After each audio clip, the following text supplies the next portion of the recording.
What's up, y'all? We are going video format for today's version of AC's Insights. Really excited to share this data with you all. Shout out to our friend Sherry Fry, the VP of Total Wellness at Nielsen IQ. Sherry, you are amazing. I really appreciate you for loaning us this data to kind of sprinkle our own insight and credibility onto. Nielsen IQ is one of the biggest and best data and insights providers in CPG. So some really legit stuff to learn from if you care about regenerative agriculture, if you care about creating demand for regenerative products, if you care about regenerative brands and regenerative CPG. Let's dive in.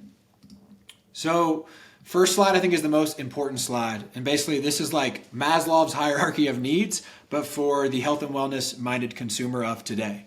And what do they really care about? They don't care about how much carbon is sequestered by regenerative agriculture. They don't care about water infiltration increasing. They don't care about soil health. They probably don't care about farmer livelihoods. They care about a health and wellness benefit for themselves and their family. What is it going to do for me today and my family? What is it going to do for me and my family today and tomorrow, right? And so I think the big takeaway there is altruism doesn't sell. So when we think about driving trial, driving purchase, driving things through the register at retail, we have to lead with health and wellness outcomes, which is why Kyle and I talk all the time about nutrient density being such a key lever to increase demand for regenerative ag, because it satisfies this core need. People want to know exactly how you're going to help them with their health and wellness goals. Now, protective, that might be a little bit of a carryover from COVID, but look, this isn't any different than historicals, and I don't think this is going to change. This is a self-interested market. What are you going to do for me? What health and wellness outcome are you going to give me with your product, right? Now, on the flip side, I think another piece of good news is 61% of people agree that environmental issues are having some sort of adverse impact on their health, and 64% will pay more for certain altruistic goals. So what does that mean to me? That means that some of these altruistic, environmental, community good goals, they can be a lever for pricing. So they can drive price premiums, they can drive margins, and they can be a lever in that way, not to drive purchase, but to drive higher prices and margins, which I know, the regenerative farmers, the regenerative brands, we all need that. It doesn't solve our problem of accessibility and affordability of these products, but I do think we got to get Regen started as a premium CPG product and then solve that problem in phase 2. Cool.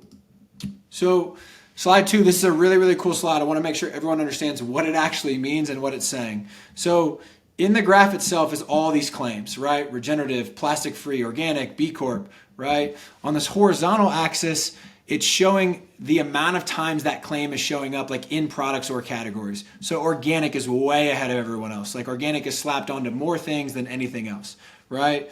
On this axis, it's showing the growth in like new claims being made. So regenerative is leading the way. Nothing is being claimed more like recently new or growing, like the growth of the claim. Regen Ag is outpacing everyone else there. And then these circles is basically the market or the amount of sales. So organic's still the biggest, humane is big, B Corp's got a nice representation. I don't see non-GMO on here, but I bet non-GMO would be huge. I bet it would be even bigger than organic. In fact, I think I know it's bigger than organic, but that's neither here nor there. Regen's tiny, right? It looks like it's a little bit bigger than biodynamic. So what does that tell us? It tells us huge opportunity. Right? So it's not in the store a ton. It's not in people's faces a ton. We have to drive awareness. We have to drive trial, but huge opportunity to get this circle big like some of the other ones on this graph. Okay, slide 3. So this is basically like how open are consumers to certain sustainability innovations.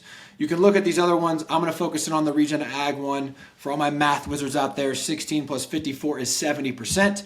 70% of consumers have already tried or are open to trying regenerative agriculture-based products. Huge, huge, huge opportunity. Now we have to rise up and we have to drive the trial to meet that, right? And 18% aren't even aware of it. So I look at that as a white space of 88% of the market, right? That we need to continue to drive trial of these products, drive awareness of these products, sell them the health and wellness benefit and the outcome, and then back in the Regen Ag as education to drive repurchase, to make that stickiness. But huge opportunity to drive trial, and really curious to hear, some of the things we've talked about on an individual basis, on a collective basis, like what are ideas out there to drive trial at brick and mortar retail, because that's really where new items get tried by consumers. Okay, heading down to this one. If you guys want to Google ESG, do your thing, Google it. It's basically an investor term that has to do with environmental, social, and governance. That's what the 3 letters mean. And it's basically like, are you managing your business or your investment portfolio or whatever ESG is getting slapped onto with those 3 things in mind to reduce risk on future outcomes that might, adversely affect the business. All this means to me is that regen is sticky. Right? So if you have a regenerative story that ties into some of these ESG mandates or protocols, you have a sticky product. You have a product that has higher repeat purchase. And it goes back to kind of what I just said earlier is we have to drive trial with health and wellness outcomes. And then on the back end, as a lagging piece, we can tie that to regenerative agriculture. We can talk about all those altruistic outcomes, the soil health, the water infiltration, the farmer livelihoods, the social justice, if that's a piece, right? And that will make your product stickier. It'll make your brand stickier. It'll make people care more and buy more after that initial trial. Okay, last slide here. Nothing we don't already know. Younger consumers care more about the environment, and they make a higher percent of purchases based on environmental factors. Duh, right? Now, we know that, but I think the cool piece of information here is that they point out, and this is kind of also intuitive, but just not talked about a lot, like these people don't have as much income as these people that care less, right? So this is going to matter a lot more in the future, because not only are these people going to care more and there's going to be more of them, right? They're going to have more wallet. They're going to have more dollars to go spend. So that's it. Really cool data. Want to say thank you to Sherry Fry. Want to say thank you to Nielsen IQ. Hope y'all learned something from this. Biggest takeaways, main 7 takeaways from this data to wrap us up. Regenerative brands have to lead with health and wellness outcomes. Health and wellness outcomes have to be the leading value proposition of regenerative brands. That's number 1. Number 2, they can use the altruistic benefits of regenerative products to drive margin and a premium price. Number 3, regenerative agriculture-based claims are growing faster than any other claim on the market. Number 4, still a tiny amount of sales. Big opportunity, big challenge. Number 5, huge opportunity to drive trial with a consumer base that's either unaware or interested or willing to try regenerative products to the tune of 70 to 88% of consumers. Huge opportunity to drive trial. Number 6, regenerative is sticky. It can drive higher retention of customers and more repurchase of products and brands if leveraged correctly after the initial point of purchase.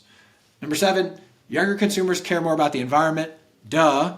And that will matter a lot more in the future as they have more income and more money to spend. Hope this was interesting and informative for y'all. Drop me a note. Let me know how I did. Questions, comments, drop them below. Let me know. Thanks.